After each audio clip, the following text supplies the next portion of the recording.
Alrighty, hello and welcome to our Wednesday edition of Chem 400 lecture. We are continuing today with our discussion, continuing our discussion of redox reactions. Specifically, we're going to be starting in and focusing on the half reaction method, possibly moving in to acid-base chemistry as well. Something that I wanted to just give everybody a reminder. Hey Jared, how you doing? So a reminder, tonight you have a lab lecture.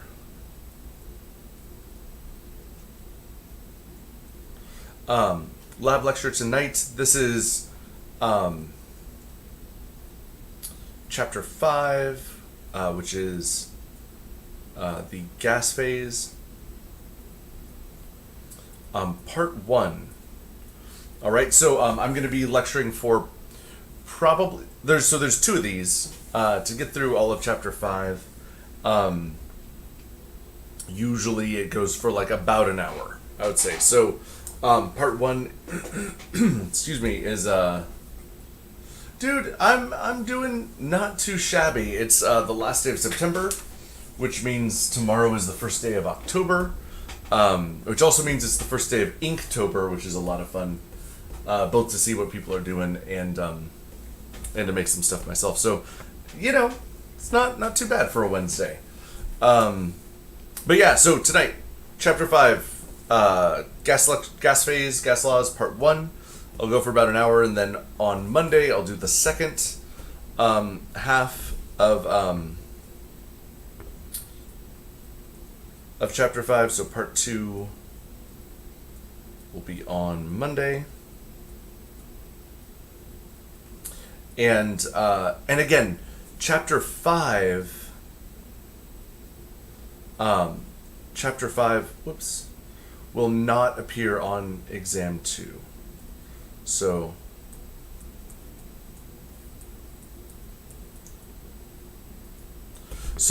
for those of you who choose to not listen to Chapter 5 because it's not for Exam 2, you want to wait till later, you can totally free to do that, but you'll want to revisit the office hour streams, and I'll have them labeled. It'll be, lab lecture, Chapter 5, Part 1, and then Part 2 for the two that I do that in, so it'll be easy to find in the chapter playlists. Emma, I am so stoked for spooky season. I feel like we have all been through quite a bit 2020, and I think it'll be a good time to just kind of let loose, and it's been scary enough as it is, so it'll be fun to kind of let all of that out in some spooky, constructive ways. And we should all be watching some pretty awesome horror movies for the next 30 days, or at least I hope to. So yeah, we're doing okay here. All right, let's go ahead and dive into balancing more redox reactions, which to do this, we use what's known as the half reaction method. METHOD, man. And again, I'm just going to write up kind of the quick, kind of short version of the half reaction method, so that we'll kind of have that guiding light as we move through these next few problems. So the first step of the half reaction method is you split your unbalanced chemical equation into your two half reactions, your reduction and oxidation half reactions. Step number 1 is balancing so you balance atoms. Step number 2 is you balance charges. Step number 3 is you balance electrons, and then after you've balanced the atoms, charges, and electrons for your two half reactions, you recombine them.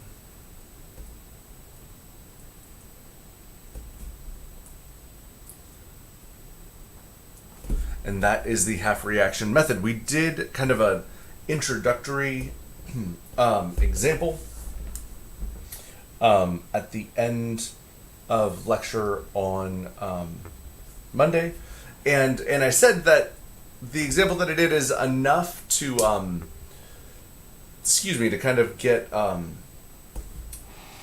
started, but it was a softer example, and you may be able to look at it and balance it without the half reaction method, but I warned for most redox reactions, you're going to need to know this method to be able to solve them successfully. And so we're going to start doing some of the gnarlier problems. All right, so consider the following half reaction, or redox reaction, excuse me, let's balance it. A reaction between nickel and so this is just nickel atoms and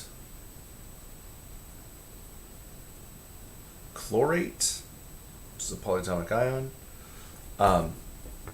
These two react to make chlorine and nickel to cations.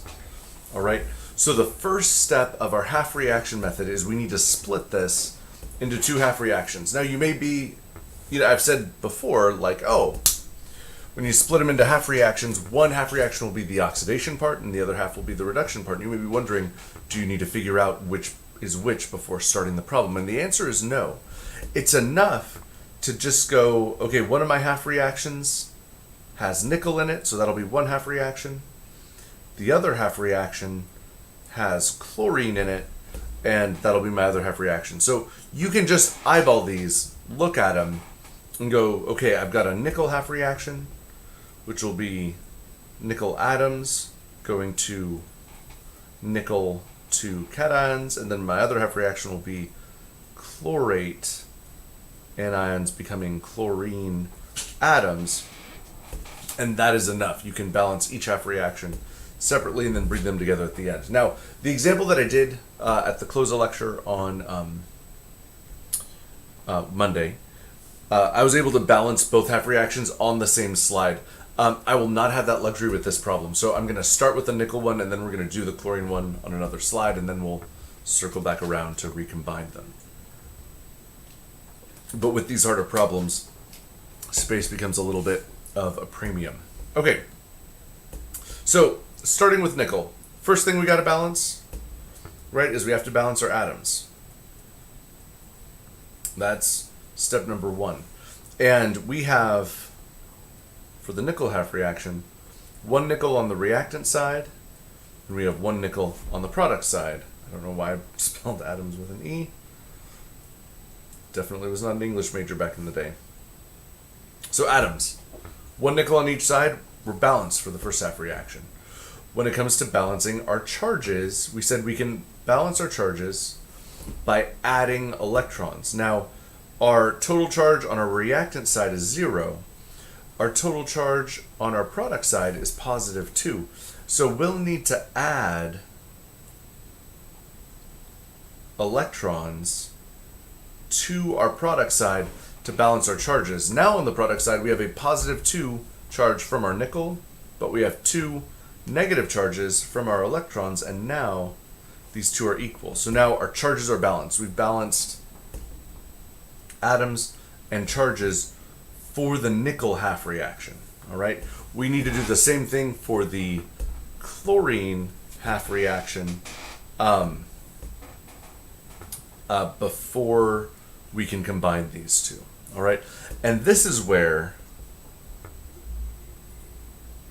things might get a little tricky, or do get a little tricky. I don't know why I said might. So let's look at our chlorine half reaction. We have ClO3 minus going to Cl2. First, we got to balance our atoms, right? So on the reactant side, we have chlorine and oxygen. On the product side, we just have chlorine. And on the reactant side, we have 1 chlorine and 3 oxygen. On the product side, we have 2 chlorine. Well, we know that we got to have chlorine balance, right? The only way to get 2 chlorines on our reactant side is to multiply chlorate by 2.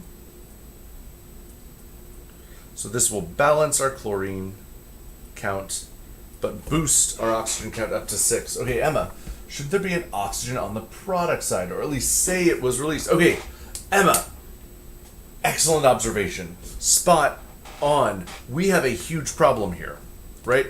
We have a huge problem because our chlorine may be balanced now, but our oxygen count on our product side is 0. And 0 does not balance with 6, all right? So this may seem like, okay, this is a problem, and it is. And you would not be able to go any further in this example if I didn't give you one more piece of information. There's one piece of information that we need to solve this problem, all right? For every redox reaction that I ask you to balance using the half reaction method, I'm going to tell you one of 2 things. That the reaction is, quote, in acidic media,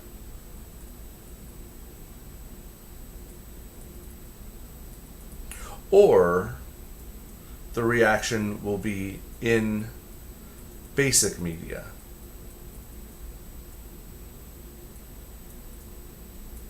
All right, in acidic media or in basic media, and here is what that means.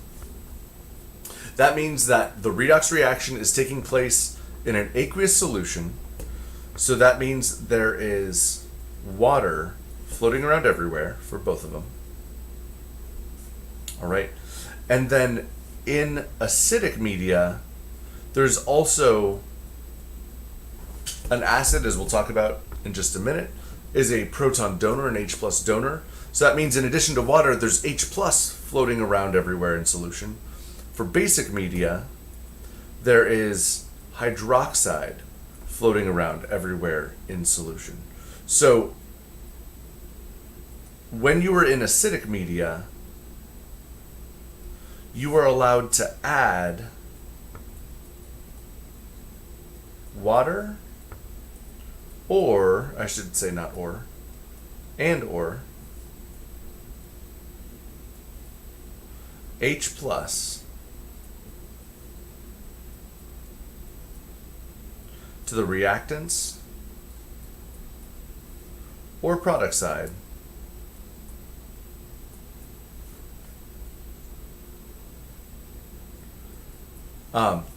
to balance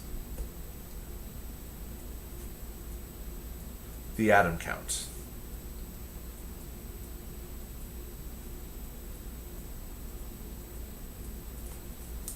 All right, because when you're in acidic media, it means that your reaction is surrounded by water molecules and hydronium ions.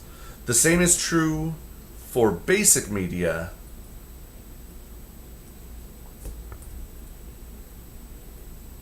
It's the same,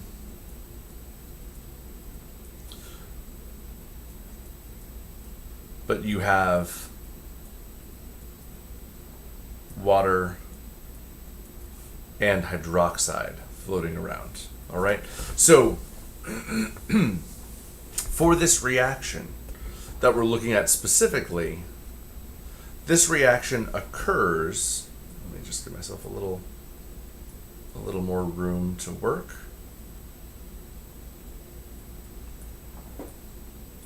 There we go. So this reaction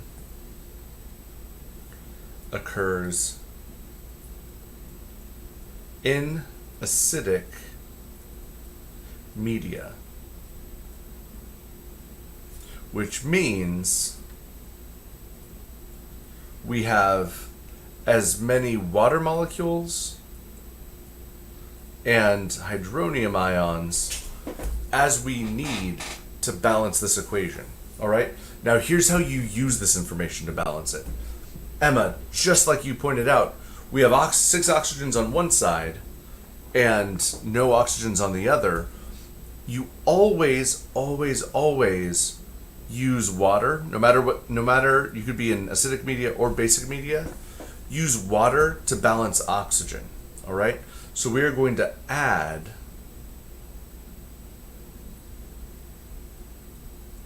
six water molecules to the product side. All right, this changes our oxygen count. Right now we've got 6 of them, which is great because that's balanced now.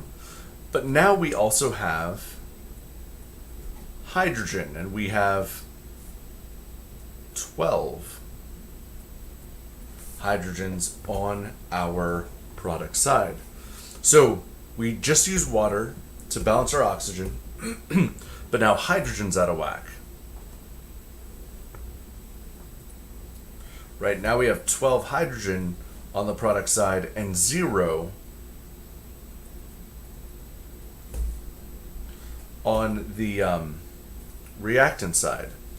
You always use water to balance oxygen.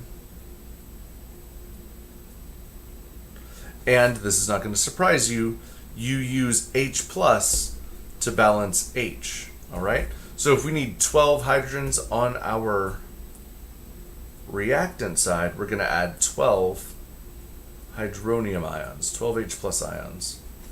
And now 0 plus 12 is 12. Now our atoms are balanced. All right? So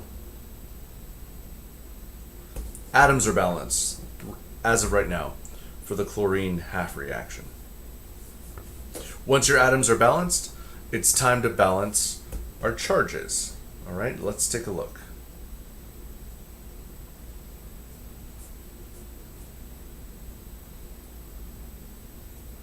All right, so balancing our charges, we have, oops, there we go.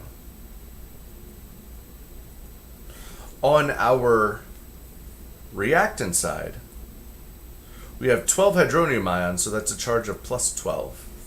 And we have 2 chlorate ions, so that's a charge of minus 2. Dude, Emma, it was a great question.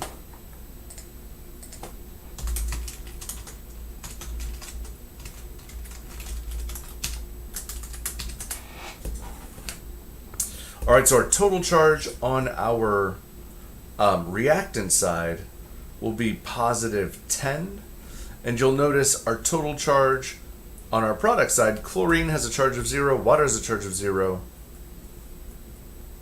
We have a total charge of 0 on our product side. So we can only use electrons to balance charges, right? So to balance our charges, we've got a positive 10 that we need to drag down to 0. So we need to introduce 10 electrons to our reactant side. So now we have plus 12 for H plus, minus 2 for chlorate, and then minus 10 for 10 electrons. This also equals 0. Now our charges are balanced. All right? So this is our half reaction for chlorine with balanced atoms, balanced charges. Now we're ready to bring in our nickel half reaction. So got a little bit of rewriting to do. So I've got 10 electrons plus 12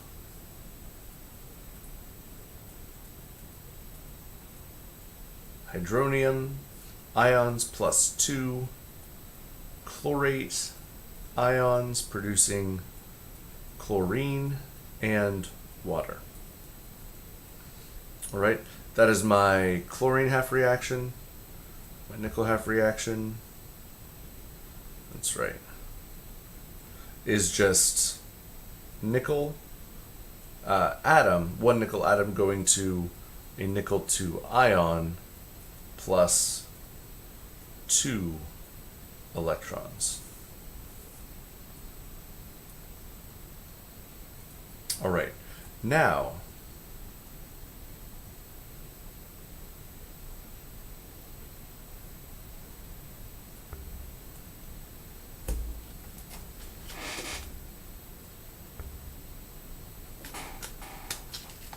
we've balanced our atoms for both half reactions. We've balanced our charges for both half reactions. What's left is we need to balance our electrons. And as we said on Monday, we need to make sure that the electrons being produced by the oxidation half reaction are equal to the electrons being consumed by the reduction half reaction. And so here 2 goes into 10 evenly, right? It goes into 10 5 times. So we need to multiply our nickel half reaction by 5. Everything in our nickel half reaction by 5 in order to balance our electrons. And when we do, we get 5 nickel atoms produce 5 nickel 2 ions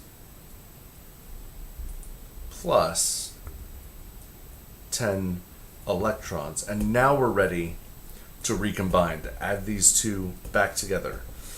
If you've done your job right at this moment in time, the number of electrons being produced by one half reaction will be equal to the number of electrons being consumed by the other half reaction, and anything that shows up on both sides of an equation cancels. So our final answer here will be 5 atoms of nickel react with 12 hydronium ions and 2 chlorate ions to produce chlorine plus 5 nickel 2 ions plus 6 molecules of water. All right, and this is your balanced chemical equation. All right, using the half reaction method. Hopefully, when you look at the complexity of the answer juxtaposed with the original problem, hopefully this will sell you on the reason why we need the half reaction method, because these problems tend to be kind of gnarly. But if that doesn't convince you, hopefully the next one will. Let's take a crack at the next example where we need to balance this using the half reaction method. All right. The next example is a reaction between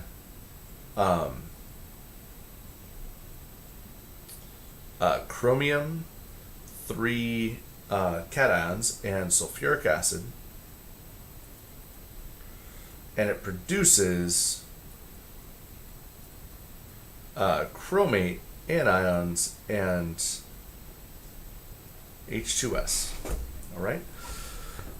So again, we're going to split these into 2 half reactions, and just like as before, find the one with chromium.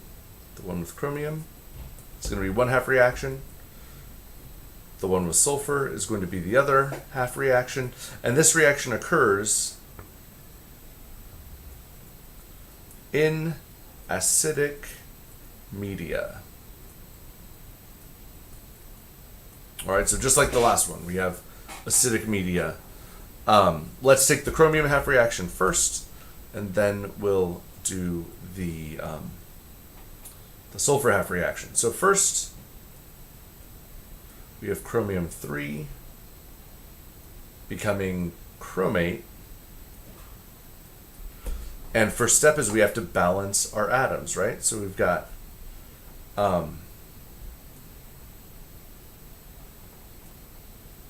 chromium one chromium atom on our reactant side. On our product side, we have one chromium atom and 4 oxygen atoms. All right. Now we know in order to balance oxygen, you always use water. All right. You always use water, and here we are going to need 4 molecules of water because we need 4 oxygens, and this will introduce 8 hydrogens to the mix. Yes! Kiev, that is a... or Kiev. That is a great question. So he just asked, will we always be told if it's in acidic or basic media? And the answer is yes. I will always explicitly tell you acidic media or basic media. All right, acidic is the easier of the two, which is why we're starting there. So we've balanced oxygen, but now we have a hydrogen situation. You always use water to balance oxygen. You always use hydronium to balance hydrogen. So we need 8 hydrogens on our product side. So we're going to bring in 8 hydronium ions, and now our atoms are balanced. All right, our atoms are balanced. We're ready to move on to charge. So we need to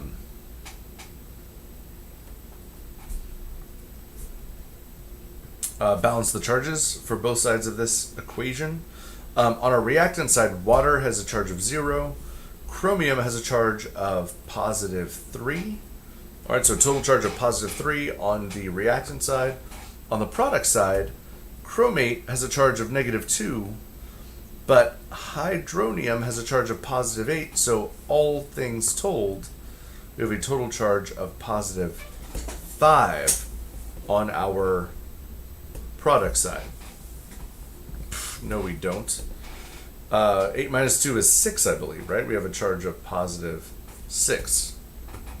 Now, the only species you can use to balance your charge is electrons. We need to bring our positive 6 down to a positive 3. So we're going to add 3 negative charges, 3 electrons to the mix. And now,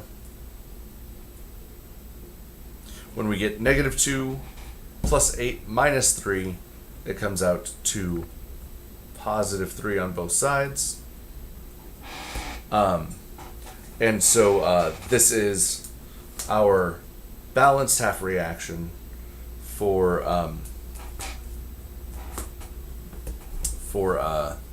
chromium. All right, so that is the chromium half reaction. Let's take a look at the chlorine half reaction. No, sorry, not chlorine, sulfur. We have sulfuric acid, H2SO4, going to H2S.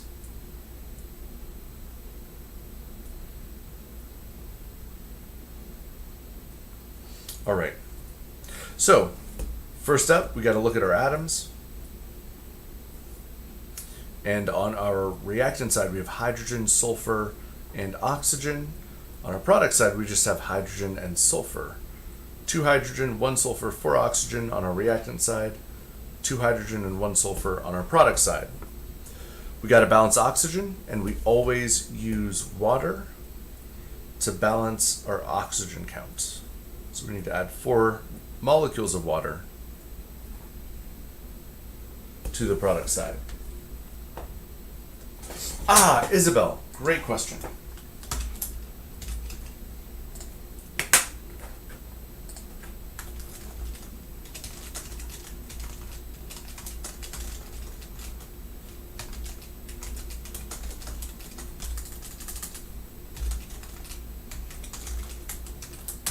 Isabel, great question. The charges actually come from the species in the reaction. So where I'm pulling the charges, I'll highlight them in blue. On the reactant side, chromium has a charge of positive 3. Water has a charge of 0, right? Because there's nothing written there. So that's where this 3 plus 0 comes from.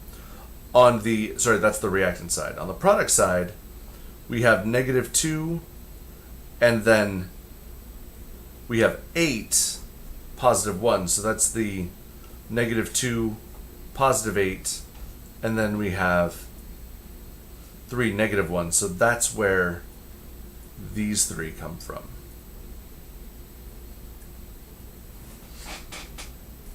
So for your charges, when you're balancing your charges, you just look at what is on the reactant side, add all of those charges together. You look at what's on the product side, add all those charges together, and then figure out which side you need to add more electrons to make sure your charges are the same on both sides of the equation. All right, so jumping back to our sulfur half reaction, we now have, you are totally welcome. We now have 4 oxygen atoms, but we haven't introduced hydrogen into the mix actually. We've just added 8. So to balance oxygen, we've thrown hydrogen for a loop, but we can balance our hydrogen, right? We can balance hydrogen on the reactant side by adding 8 hydronium ions, and that will balance the atoms for our sulfur half reaction. All right. Next, we got to look at charges.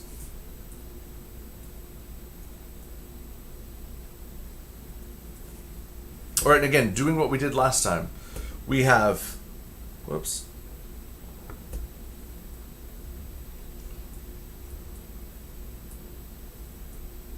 There we go. So on our reactant side, hydronium has a charge of 1, but we've got 8 of them. So 1 times 8 is +8. Sulfuric acid has a charge of 0, so that'll be +8 plus 0 is a total charge of +8 for our reactant side. On our product side, we have 0 charge for H2S, 0 charge for water, so we have 0 plus 0 equals 0 on the product side. So we need the charge on our reactant side to be 0, so we're going to add 8 electrons, right? Bring in 8 negative charges, and now we'll have +8 minus 8 equals 0, and now our charges are balanced. All right, charges are balanced for our sulfur half reaction. Now that our atoms and our charges are balanced for both half reactions, we need to balance our electrons, and then we will be ready to recombine. So rewriting what we already had, we had for our sulfur half reaction 8 electrons reacting with 8 hydronium ions plus sulfuric acid to produce H2S and 4 water molecules.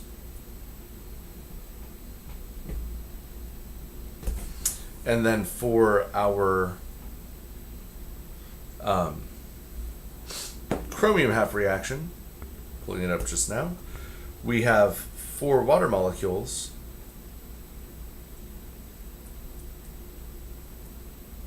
reacting with chromium 3, producing chromate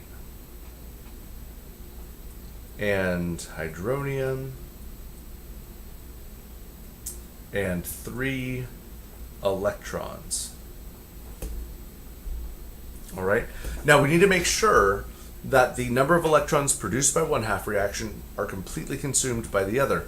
And you'll notice here that 3 does not go into 8 evenly. Therefore, what we need to do is multiply everything in our chromium half reaction by 8 and everything in our sulfur half reaction by 3. All right, so this will balance our electrons, because 3 times 8 is 24 electrons. 3 times 8 is 24 hydronium ions. 3 times H2SO4 will just be 3 sulfuric acid molecules. And this will produce 3 molecules of H2S plus 12 molecules of water. All right, multiplying the chromium half reaction, everything by 8. 4 times 8 is 32 molecules of water plus 8 chromium 3 ions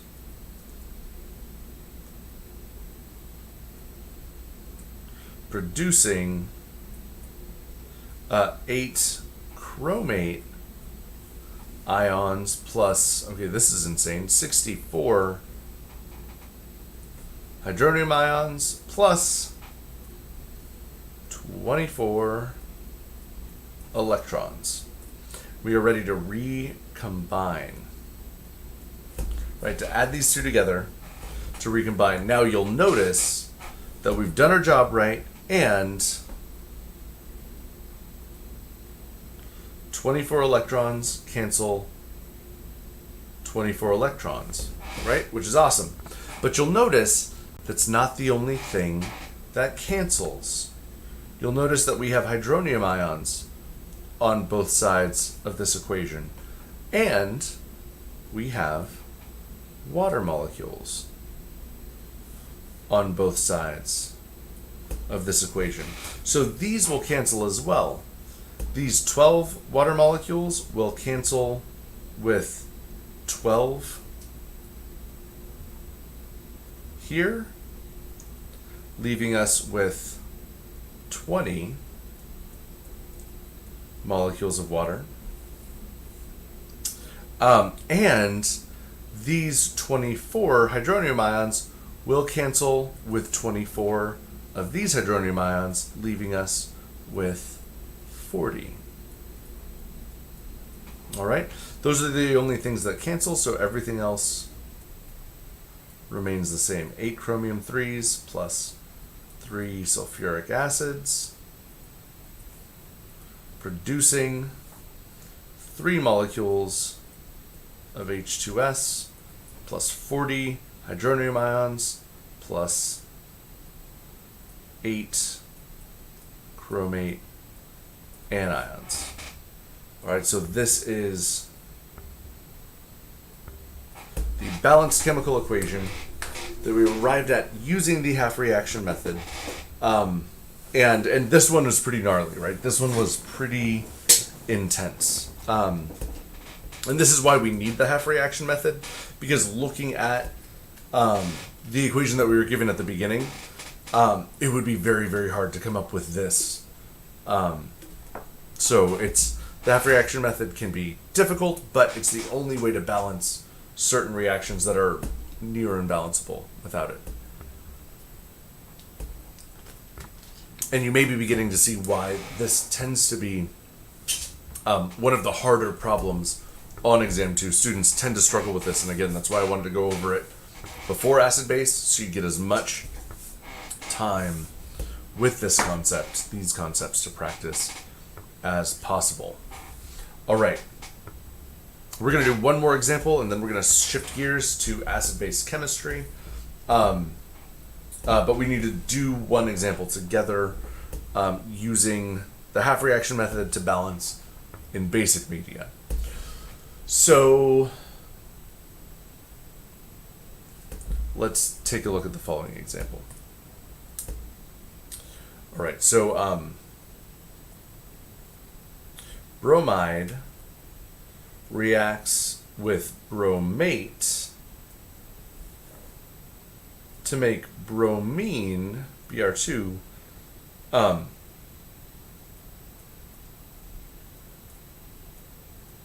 in basic media.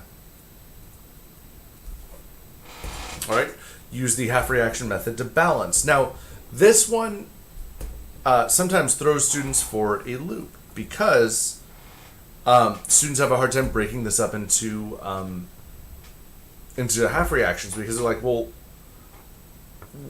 where's one half reaction, where's the other? And I'll show you, so you won't be confused in the future. Bromide turns into bromine, so there's one half reaction. Your other half reaction is bromate turns into bromine. They literally, both of these bromines funnel into the same molecule, so when you break this up into two half reactions, it'll be Br minus becoming Br2, and it will be BrO3 minus becoming Br2. These are our two half reactions. It is totally okay that there's one product, and that one product is a product in both half reactions. Don't even trip, and now you won't in the future. Let's go ahead and take these one at a time like we've been doing, starting with the bromide half reaction. So Br minus going to Br2. First we got to balance our atoms, right? We only have bromine in this half reaction. There's one bromine on the reactant side, two on the product side. Jared, great question.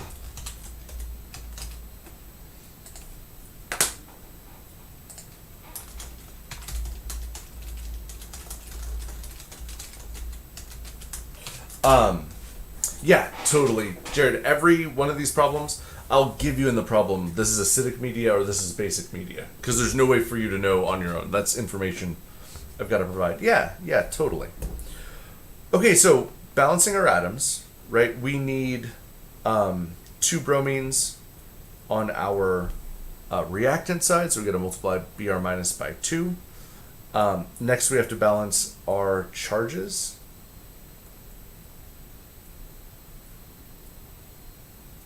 And our reactant side has a total charge of -2.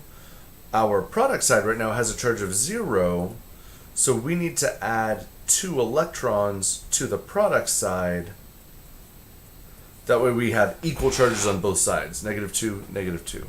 So this is our first half reaction. Now,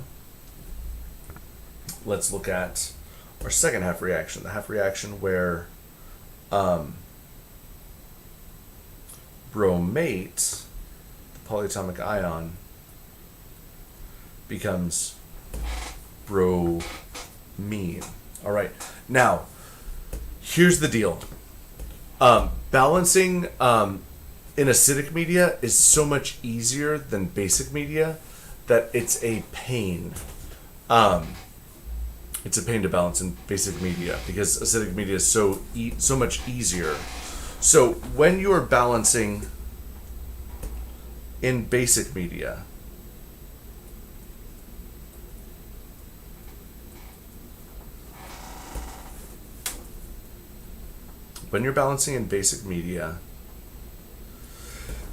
you may be going, I wish this was an acid because acid is just easier. And here's the cool thing. I am giving you permission to just pretend it's acidic media. All right. Step number 1 for when you have to balance a redox reaction in basic media is pretend you're on acid.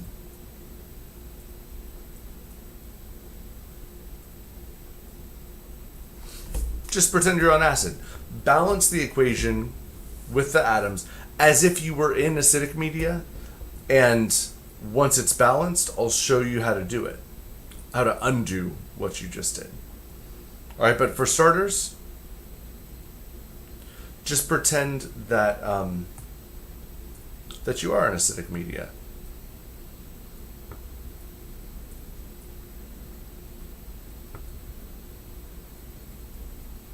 All right. So if we were in acidic media, now let me scoot this thing over just a little bit. If we were in acidic media, we'd go about balancing this chemical equation like so. We'd say we have bromine and oxygen on our reactant side, just bromine on our product side. And we'd start by multiplying bromate by 2 so that our bromine balances. Next, we would add 4 water molecules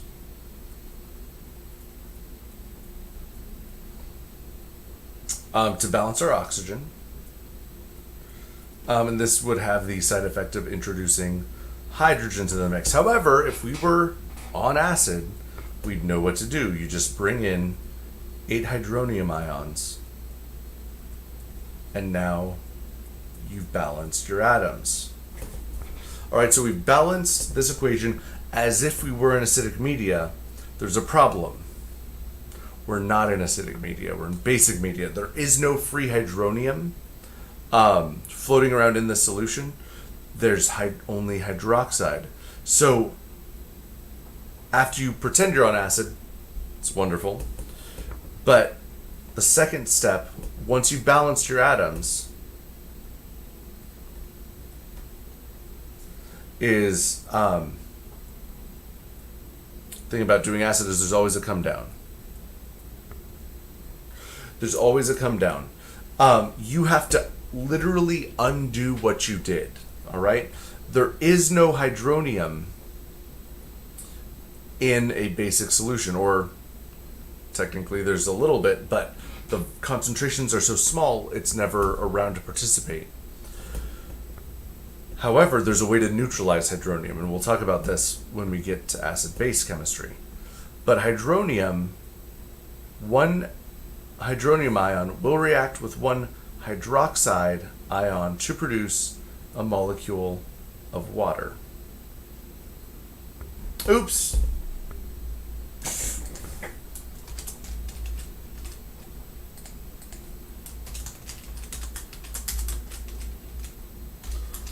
Yo, Murat, thank you. You actually caught me in a mistake.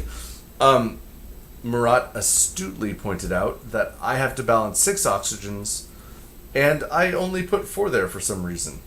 That's what we call falling asleep at the wheel. I need 6 molecules of water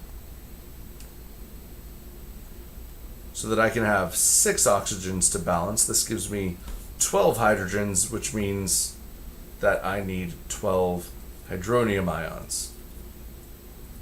Murat, great catch. Thank you so much. All right, now, as we were saying, hydronium will react with hydroxide to produce one molecule of water. So after you've balanced your equation, the way you come down off that acid is you add enough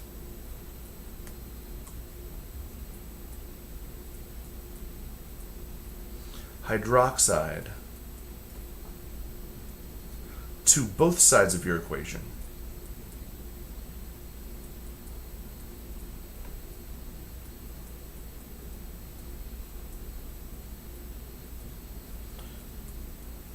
To neutralize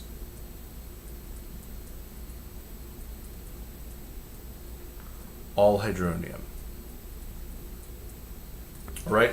Add enough hydroxide to both sides of your equation to neutralize all your hydronium. Here's what that'll look like. Here's what'll happen.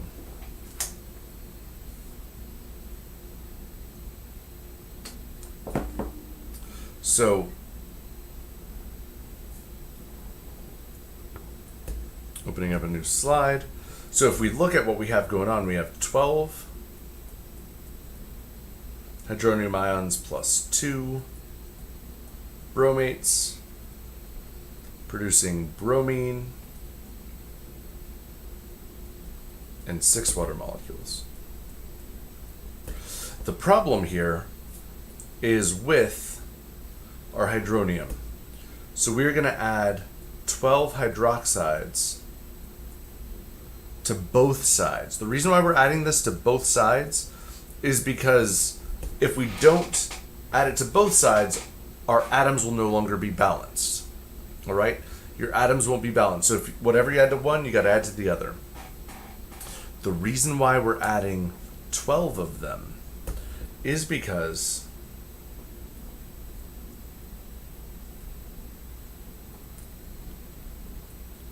twelve molecules of hydroxide will react with 12 hydronium ions to produce 12 molecules of water, and this is what we're going to use in our equation. So we will have our balanced half reaction as far as atoms are concerned in basic media will look like this. 12 molecules of water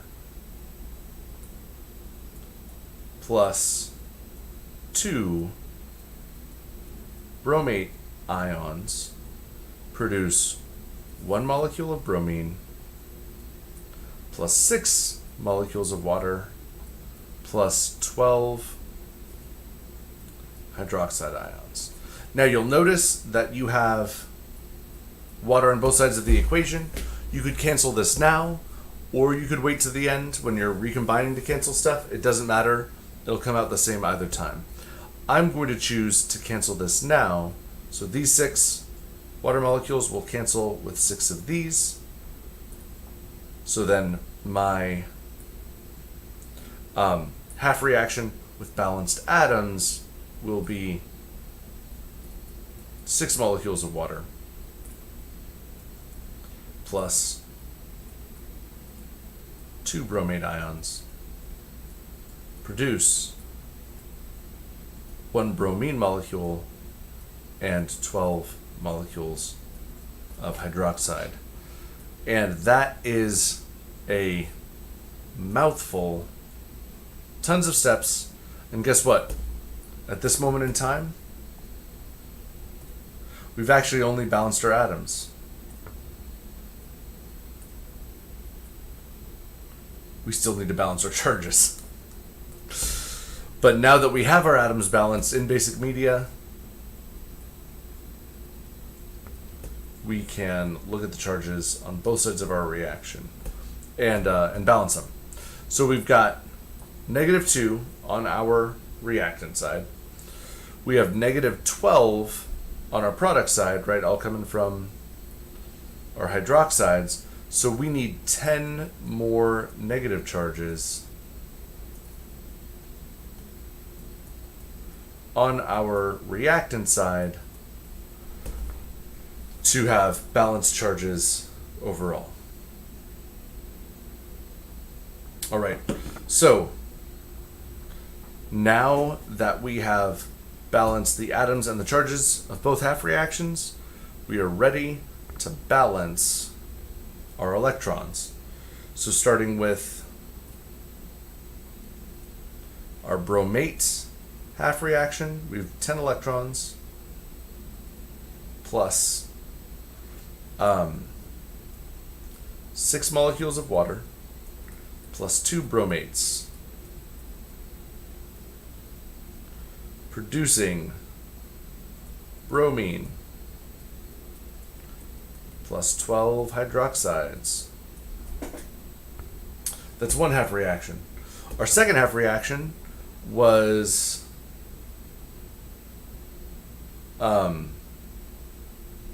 2 bromides producing 1 bromine plus 2 electrons. All right. Now, fortunately for us, 2 does go into 10 evenly, right? We need to multiply everything in this half reaction by 5. When we do, we get 10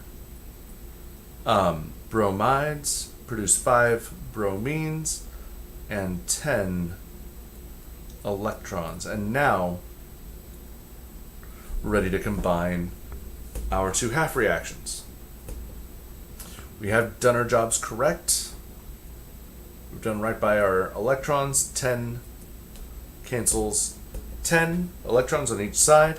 And you'll notice that we don't have anything else that'll cancel, but we do have an interesting situation here and here. We have 5 bromines plus 1 bromine on our product side. Whenever you have the same species on different sides of the reaction, right? Reactants and products that cancel, but when they're on the same side, like bromine is here, they add, so we'll actually end up with 6 molecules of bromine and 12 molecules of hydroxide on the product side, and on the reactant side, we'll have 10 bromide anions. Got my charge there. 2 bromate anions and 6 water molecules. All right. That was a long problem, but we're actually not done.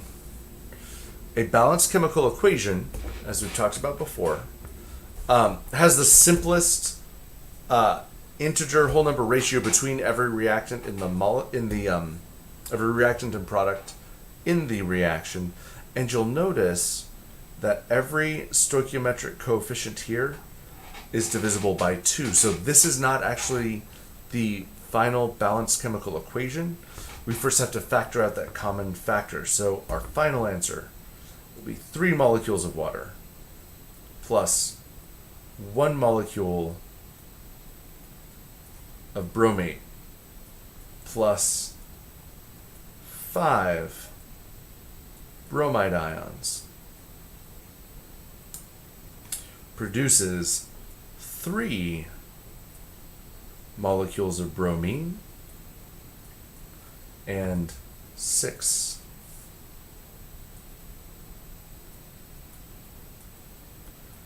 hydroxide anions, and that is our final chemical equation. All right. So that is it for redox reactions. Okay, we still got some time left in lecture. Let's go ahead and shift gears into acid-base chemistry.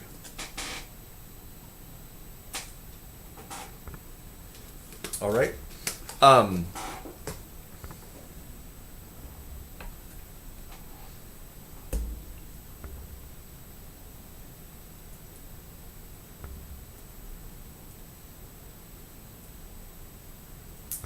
So let's talk about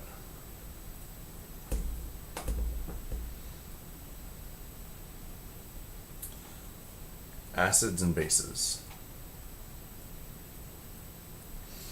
All right. Now well, let's see.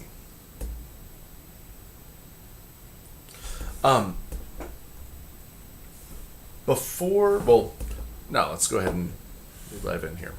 So, a great place to start with acids and bases might be talking about what are they? What is an acid? What is a base? That might be a great fundamental place to start. And turns out, it depends upon who you ask. The definition of acid and base, there's several different ones. The first,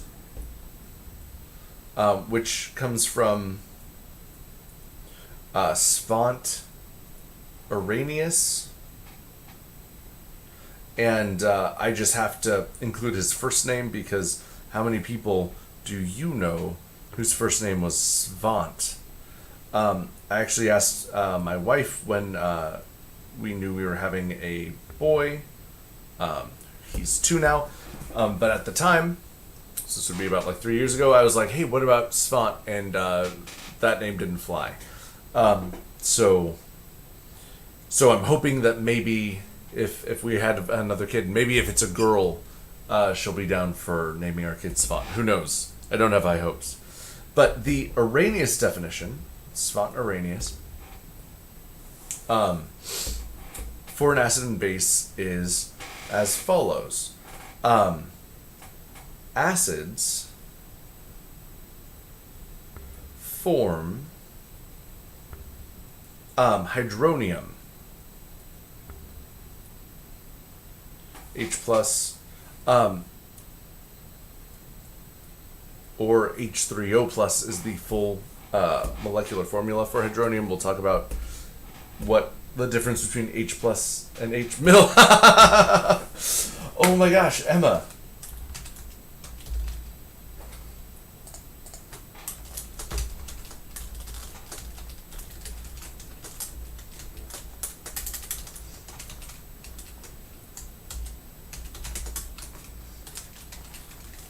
I have no idea what Svant Arrhenius' middle name is, but I bet it's awesome. Oh, you might be suggesting maybe I could get away with it if it was my kid's middle name. That might be the way to go. That's maybe how I sneak it in there. We'll see. So acids form hydronium when dissolved in water.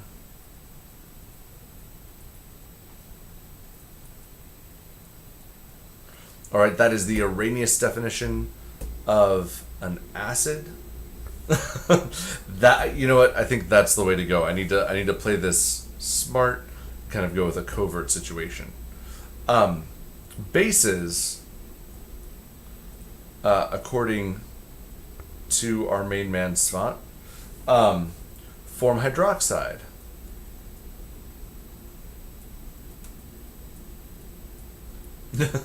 Totally. When dissolved in water.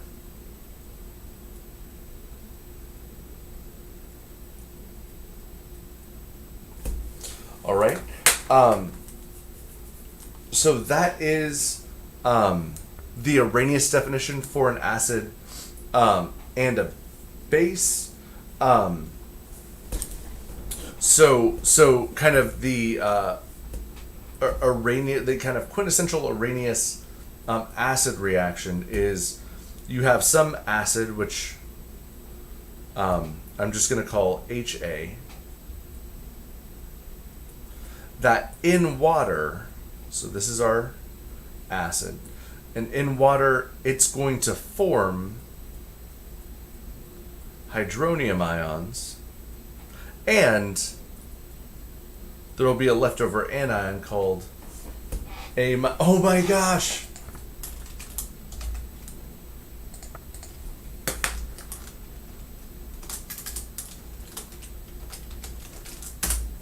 Isabel, I am pumped for that. Next pet's gonna be named Svant. Or SV, yes! There's tons of cute ways you can spin this. Just because you have a kid named Svant doesn't mean you have to call him that, right? And so this is kind of like the when you think about, okay, what does Arrhenius acid do in solution? It separates. It forms H plus, and then A minus would be a side product. For bases, for an Arrhenius base, you're going to have some metal together with hydroxide that when you dissolve this in water, it's going to form some metal cation, right, like sodium, potassium, lithium, etc., plus OH minus, all right? And the thing to take away from the Arrhenius definition is the focus. The focus of this definition is on the products. All right, Svant Arrhenius is asking, what does an acid do? Well, it makes hydronium. What does a base do? It makes hydroxide. The focus is on the product side of the reaction. All right. Now, the Arrhenius definition is not the only definition for acids and bases. Another. Sorry, we're still doing acids and bases. Another definition, and this one is very prevalent, very important, is called the Brønsted Womp. And yeah, there's this weird little slash through the O in his name. I think he was... Shoot. He was Dutch, but I don't know. The Brønsted-Lowry definition of an acid and base. For an acid, according to the Brønsted-Lowry definition, an acid is a proton donor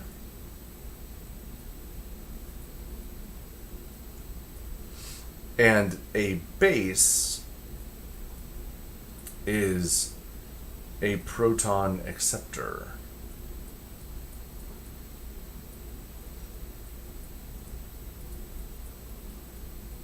All right, the acid is the proton donor, the base is the proton acceptor.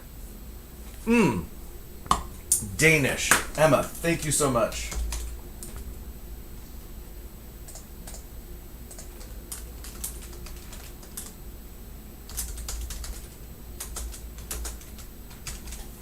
Emma, you are straight up killing it today. Yeah, Brønsted has that little slash thing through his the O in his name, just like Søren Kierkegaard, the existentialist philosopher, had that same O with a slash in it. And yeah, totally Danish. I couldn't remember either, but I'm like, I feel like his European D name. D country. My apologies to everyone who's either Dutch or Danish and been confused for being the other, including but not limited to Brønsted and Søren Kierkegaard. So an acid is a proton donor and a base is a proton acceptor. And the focus here with the Brønsted-Lowry definition of acids and bases is not on what products are formed, but the focus of their definition is on how acids and bases react. All right, so it's not that the Arrhenius definition and the Brønsted-Lowry definition are in conflict with each other, and actually, as you'll see, they actually are in agreement. But Arrhenius focused on the product side of the reaction, Brønsted-Lowry focused on the reactant side of the reaction. And they were observing phenomenon about the same process, just looking at different parts of it. All right, now a generic reaction for a Brønsted-Lowry acid. So if you have an acid that I'm just going to call HA, this will react with water to produce, well, let's figure out what it'll produce. This is our acid, which means it is going to be a proton donor. It's going to give its H plus, a unit of H plus away. And if that's our acid, that means that water in this reaction is going to be a base. All right. So if water, the base, is accepting a proton, that means it's going to turn into, on the product side, its hydrogen count is going to increase by 1, so it'll be H3O. And you'll notice that it's accepting not just an H, but an H plus. So since water starts neutral, it's going to end with a positive charge because it's gained a charge through this process. I almost said process. Now, what is the acid going to turn into on the product side of the reaction? Well, it's given away H plus, so it's lost an H. Its H count is going to decrease. And it's lost a positive charge. So if it's lost a positive charge, that means a negative charge will be left in its wake. So HA plus H2O will make H3O plus and A minus. That is a generic reaction for a Brønsted acid. All right. A generic reaction for a Brønsted base would go something like this. Let's say we have a Brønsted base reacting with water. I'm just going to call it B. Aqueous B, whatever that base is. All right. So what are the products going to be here? Well, if this is our base, that means it is going to accept a proton. It's going to take a proton from water. So its hydrogen count will increase. And it starts neutral. It gained H+. It'll have a positive charge out the other end. So it'll make HB+. If B is our base, that means H2O, water, has to be our acid. And an acid is a proton donor. All right, so if it is giving away a proton, its hydrogen count is decreasing by 1. So now it's just OH, and it lost a positive charge, so it's left with a negative. And so our products would be HB plus and OH minus. All right, I want you to notice a couple things about this reaction, or these two reactions now that we're looking at them side by side. First, we just did the used the Brønsted-Lowry definitions to show how an acid reacts with water and how a base reacts with water. Right, and we were focusing on the reactivity side of things, just like Brønsted and Lowry did. But notice that for the reaction of a base with water, what'd you end up making? Hydroxide, which matches Arrhenius' definition. For the reaction of an acid, what'd you end up making? Hydronium, which again matches Arrhenius' definition. So even though we're using the Brønsted-Lowry definition, it's still consistent with the Arrhenius definition. These two things aren't in conflict. They're focusing on different things. The second thing I want to point out, this is actually, I want to raise a question. I want to ask you, is water an acid or a base?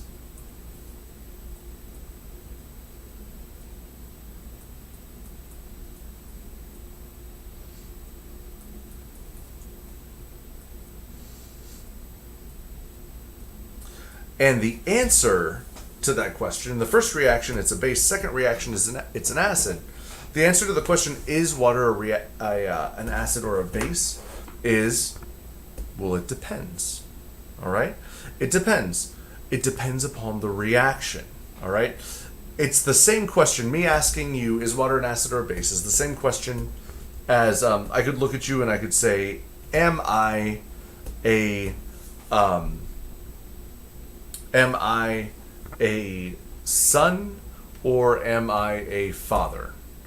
And the answer to that question is, well, it depends upon the relationship you're talking about.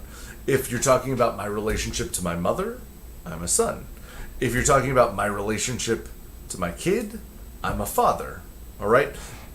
But I can be either a son or a father depending upon the context. And the same is true for chemicals. Often we're used to thinking of the words acid and base in terms of identity, like this thing is an acid, this thing is a base. But in reality, it describes a relationship within a specific chemical reaction to the other reactant in that reaction. For those of you who are OChem bound, you'll learn that almost anything can be an acid if it's exposed to a strong enough base. Almost anything can be a base if it's exposed to a strong enough acid. So these words aren't identities, they're relationships to the other compound in a chemical reaction. All right, and I wanted to use water to drive that home. All right. How are we doing?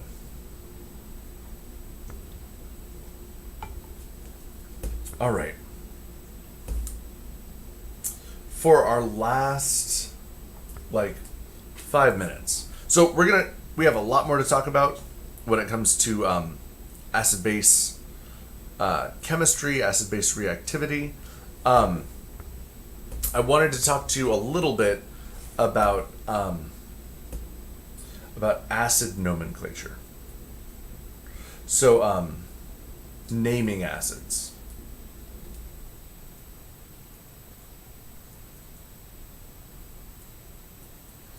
I didn't cover this earlier when we were talking about ionic and covalent nomenclature because acids have a unique naming system. So here's how you name an acid. All right. So as you know, we've seen that acids, we can generically describe them as HA. Once they're done reacting, they become an anion, A minus. And the anion name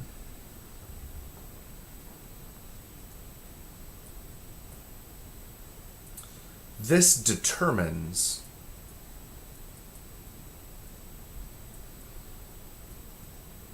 the name of the acid, of HA.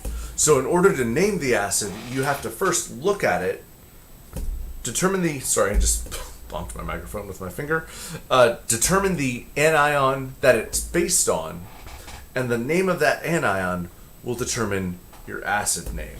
All right? So if your anion's name ends in IDE, IDE, this is an IDE anion, then your acid, HA, your acid's name will be hydro blank ic acid. This will sound really confusing. Once we start applying it though, it'll make more sense. If your anion's name ends in 8, then your acid name will be blank ic acid. And if your anion name ends in an ite, then your acid name will be blank us acid. All right, these are the rules you need to know for naming acids. You'll be able to tell you're dealing with an acid because the chemical formula will start with an H. All right, that's the dead giveaway. Then you determine your anion name and name your acid accordingly. So let's put some wheels on this. Let's name HCl. All right. Well, first you got to figure out what your anion name is, right? And when you lose your hydrogens, you're just left with Cl, which is chloride.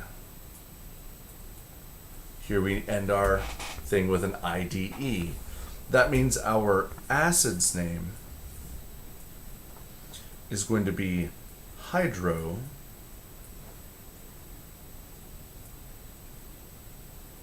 chloric acid. All right? It ended with ide, so it's a hydroic acid. What about this? Let's name HNO3. Well, let's look at our anion. And our anion is,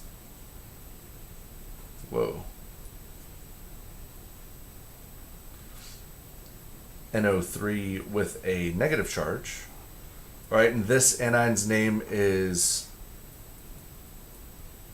nitrate. All right, So if your anine's name ends in 8, then this is an ic acid. So our acid name would be nitric acid. Right? What about HNO2? Well, looking at our anion name, this would be NO2 with a negative charge. So our anion's name is nitrite, making our acid name nitrous acid. All right, that's how you use that kind of those rules that I just gave you on the previous slide to name your acids and bases. You've got to determine your anion's name, and then you base your acid name off of that. There's a couple that I want to point out that are there's a slight irregularity. Let's name H2SO4. Many of you already know that this is sulfuric acid, but let's see how the system plays out. Take away all your hydrogens, and you're left with a sulfate.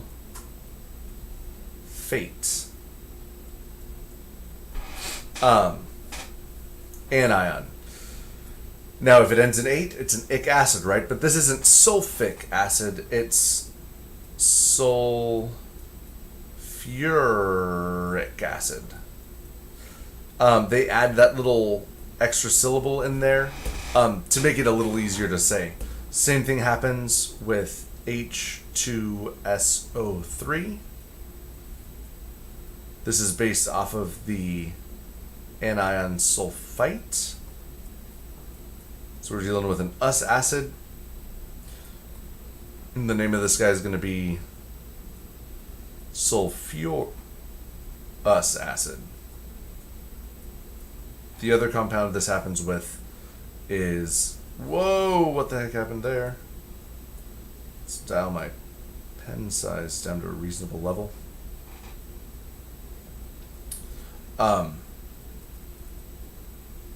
H3PO4.